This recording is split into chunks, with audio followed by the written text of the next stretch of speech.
abides in love abides in God and God in him.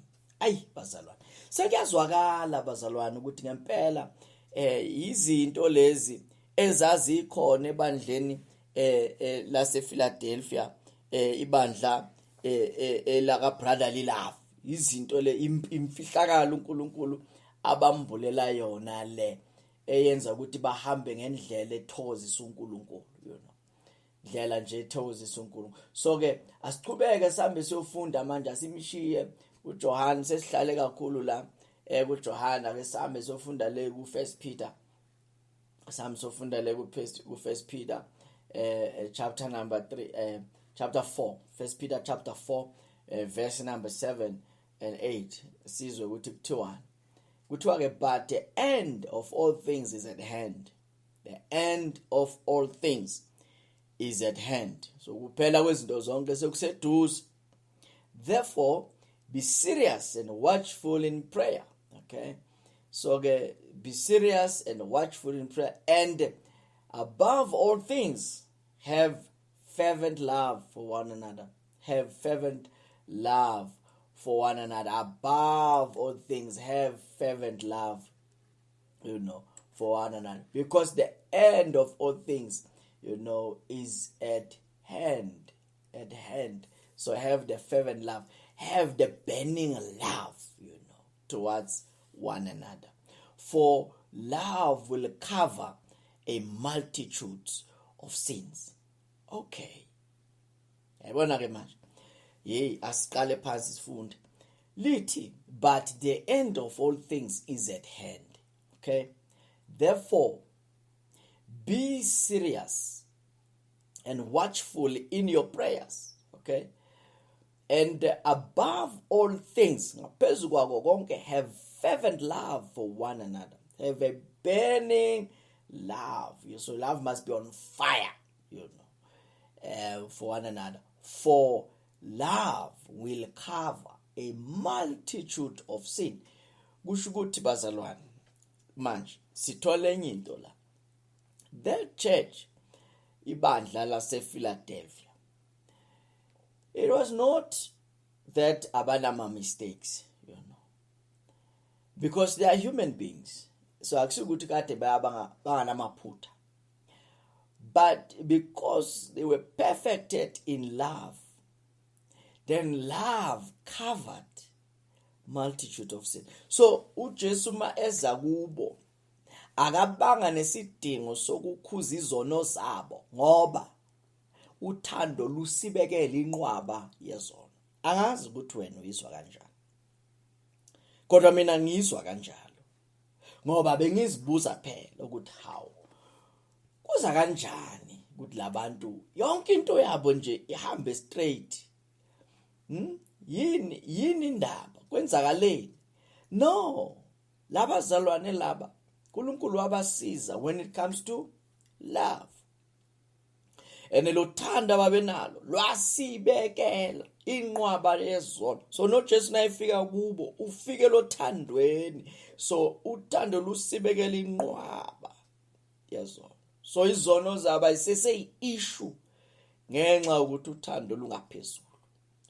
So Proverbs chapter number 10, verse number 12, uyayifakaza le ndaba kuthiwa ke, hatred stirs up fire, stirs up strife. So inzondo ivusa ukuxabana, but love covers all sins. So but now uma ungayibheka nje, love is opposite to hate. So hatred it brings strife, but love covers all sins. Love covers all sins. And even now, Proverbs chapter 17, verse number 9, he who covers all transgressions seeks love, but he who repeats a matter separates friends. Yabo ingako abantu khona abantu abanesiphiwo sokuhlukanisa abantu, and into eyenza bakwazi ukubahlukanisa baloku baphinda into errong eyenzeka bayiphinda into errong kuba ngathi iqeda ukwenzeka kanti into endala kudala lento yenzeka kodwa ngoba kunomuntu nje onganawo umoya wothando so uvusa into zakudala noma eyivusa lezi zinto kutholakala ukuthi abantu sebayaxabana so ke izimo zalesi sikhathi izinto esizibonayo uma sihamba la endleleni yokukholwa so ke izwi lenkosi lithi he who covers a transgression seeks love but he who repeats a matter separates friends so nabahlobo bayahlukana bazalwane bahlukaniswe ukuthi umuntu ufuna ukuvumbulula izinto aloke eyiphinda izinto ezibhlungu and uthando lolu bazalwane luyaphusha ukuthi kube khona ukukhonzana serving one another so out of a sacrificial sacrificial service so ke asizwe laphayana ku 1 Thessalonians chapter 2 verse number 8 kuthiwa ke so affectionately longing for you we were well pleased to impart to you not only the gospel of God but also our own lives because you had become dear to us so uthi besingafuni nje kuphela ukuzoletha kini ivangeli kodwa it was more than that we wanted to impart our own lives so ngamanye amazwi uthi Paul we wanted to sacrifice ourselves because you have become dear to us so when there's that kind of love people go an extra mile they go an extra mile ungamangala ukuthi kanti ngenzeni kangaka kanti nje umuntu uqhutshwa yilento ayizwayo the love of God ngenxa yalo mhlobo wakhe so sibona that sacrificial love that love that pushes one to sacrifice so again and 2 Corinthians chapter number 12 verse number 15 and I will verily glad spend and be spent for your souls though the more abundantly I love you the less I'm loved and I will very gladly spend and be spent for your souls.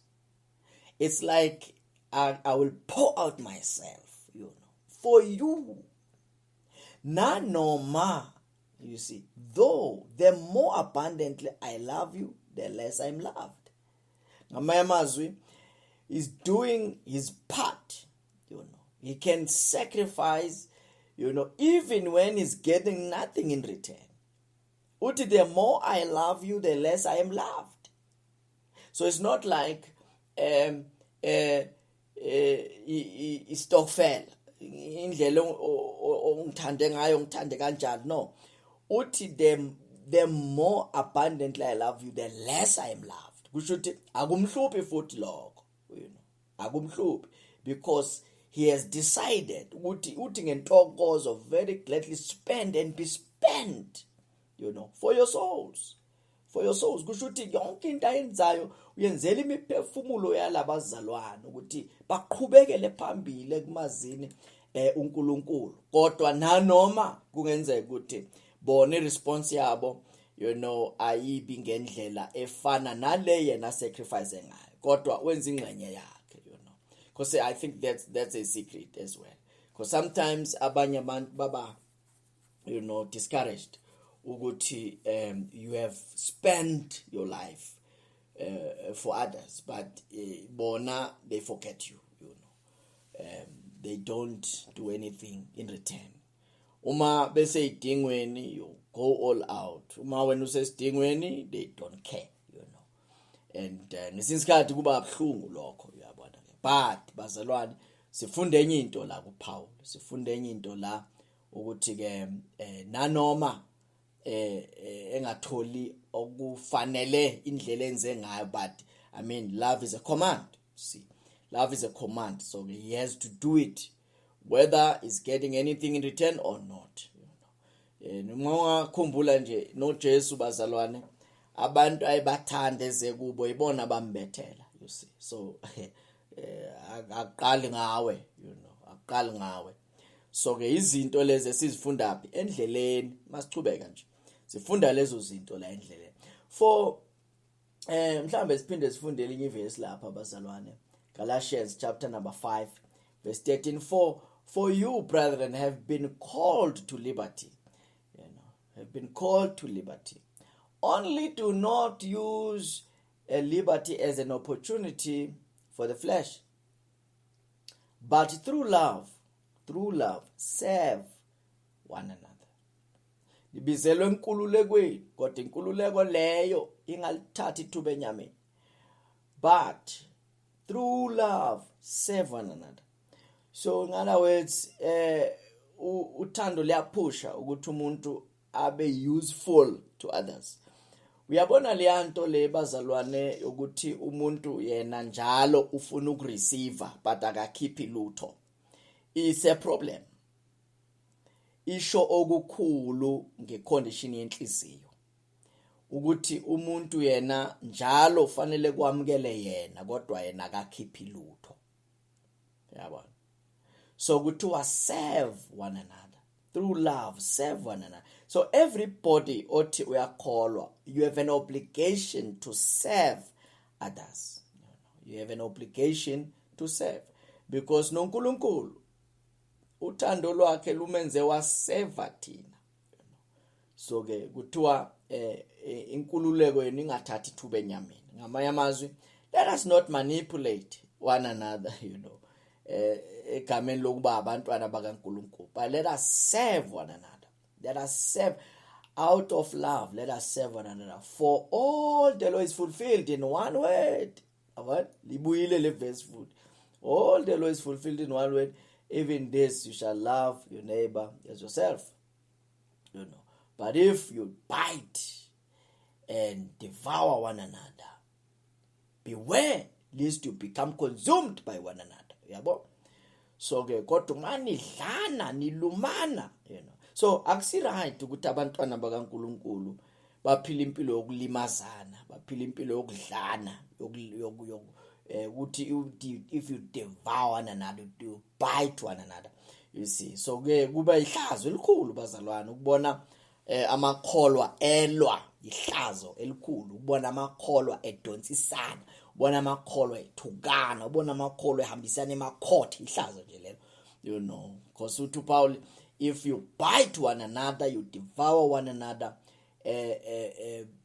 beware lest you be consumed by one another. No phela akukhonzeki bazalwane la khona kudonsiswana khona, kuliwa khona, abantu bayalwela noma yini, you see. Futhi ke masontweni bazalwane abanye abantu njena balwela ikhundla, you see, even when they are few, umuntu noma be few but ulwela isikhundla ufuna ukuphathe yena, fanele kuphathe yena, makuphethe yena futhi impela own isitulo kunokuseva, manje ke bazalwane uthi Paul, if you bite one another, if you devour one another, beware, qaphele ningaqedani, yabo, because umsebenzi wenkosi uyama, umiswa abantu bebhizi bexabana, bedonsisana, bebanga, bebanga izinto, bebanga izinto, bebanga ikhundla, bebanga, abanye baqambelana amanga, abanye benze lokhu, uyabona. So izinto ezihlazisayo zonke lezi ekubiza ukuthi ke sizibalekele bazalwane, sibaleke ukuthi zingenzeki, kithi sibone inkosi isisize ukuthi sikurepresente kahle, sikurepresente kahle emhlabeni. Ephesians 2 verse number 30